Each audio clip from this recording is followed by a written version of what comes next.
LA, the city of angels, Hollywood, La La Land. The land where dreams and fame are pursued and sometimes found. The home of the entertainment industry and an economy larger than many countries. What more can we say? We are Angelinos and we know our city. At least most of us think we do. There's an entire side of LA that has not only been lost, but was purposely pushed aside.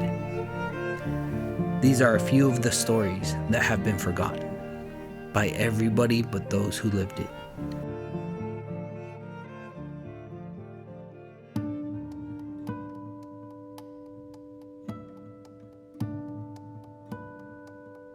My name is Janae Collins, Chanupa Yuhawia Macha. I'm from Poplar, Montana. I'm enrolled in the Fort Peck Assiniboine Sioux tribes, but I'm also half Crow. And I came to Tongva Land, aka Los Angeles, in 2013 to act. Okay, all my relatives, my name is Keith Vielle. I am Blackfoot Indian from Browning, Montana. My Indian name is Strikes Near. My family come down to Los Angeles, California, a part of the Relocation Act in 1963.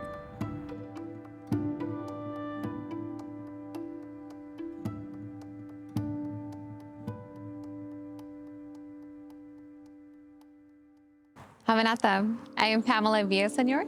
I am a citizen of Fernandeño Tataviam Band of Mission Indians. I am a mother, a daughter, a knowledge keeper, and I'm happy to share more about my community, the Fernandeño Tataviam, with all of you.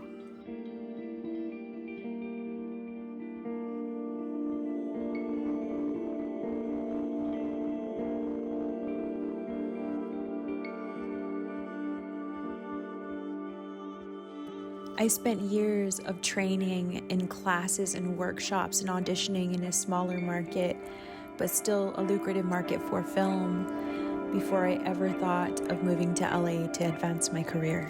And I kind of couldn't help but feel very isolated in a lot of situations because there are natives here, but it's very spread out in the sense of community. When I got here, I had expected, to get into casting rooms, to be able to audition, to walk into these cattle calls and be seen, but it's just so difficult.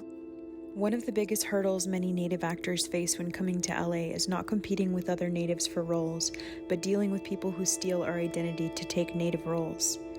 We call these people pretendians. There was one particular time in 2018, 2019 that I felt so invisible. And I remember being in a parking lot and Wingstop on Santa Monica and Western in the car with my partner, Brian. And I had just gotten news that this role that I had gotten a call back for, that I was really, really excited about. It was it would have been a huge role for me, went to a pretendian. Today we're in Encino, California, better known to me as my village of Siutkanga, the place of the oats. There were Indian reservations right here in Los Angeles before the U.S. was even here, and my family had one of them. Our leader, Maria Rita Alipas, fought for this land in a time when women didn't have rights and indigenous peoples didn't have rights either. Eventually, my people lost our village lands. You see, after the Mexican-American War, village lands were supposed to become Indian reservations for tribes, but that never happened in 1850s California. Instead, there was heavy anti-Indian sentiment, including the legalization of Indian slavery, including the genocide of California Indians, and all of this coupled with the facts that tribes and tribal people didn't have rights here in the United States, created the perfect storm that led to all of the village land grants here in Los Angeles never becoming Indian reservations for my community and the other tribal communities in Los Angeles County. We come down here during that time when there was riots and all them things like that. So we were put in a pretty much of a battle zone of race fighting each other. Coming from a peaceful reservation where we're all Blackfeet. We got along. But down here, they didn't get along down here. It was a bad time to come down during that in the 60s. I had 3 ponytails. That was a big thing. And they would pull on them. Just a lot of abuse, bullying that I look back, but mostly the prejudice. We weren't called Indians, we were called Mexicans or wetbacks or things like that. So they didn't identify us that.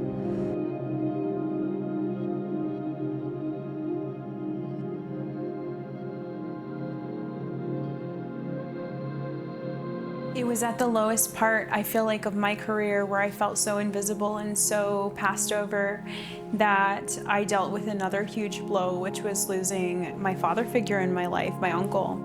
We honored him, and I came back home and found out that I had an audition. I remember walking to the audition and just feeling so hopeless and so sad.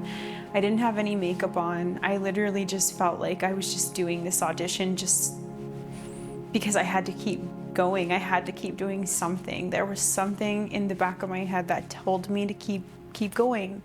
One more time, one more audition. And I did. I taped it, and I remember feeling the profound sense of loss in the audition, which I connected with my character in that sense, thinking of my uncle. And that was the first audition for the project that would change the rest of my life. But we didn't come down here with our cousins or relatives, or my dog, or horses, or our animals. We just come with the clothes that we had. So it was like a survival thing. How do you survive? You can't survive alone. Once we start connecting through the powwows, then we felt like there are relatives. The kids are my cousins. Now my cousins are here. This is my auntie. I was able to say auntie and uncle and grandpa and my friends. They become my cousins, relatives. And I think that's how we survived. And that's why we stayed here so long.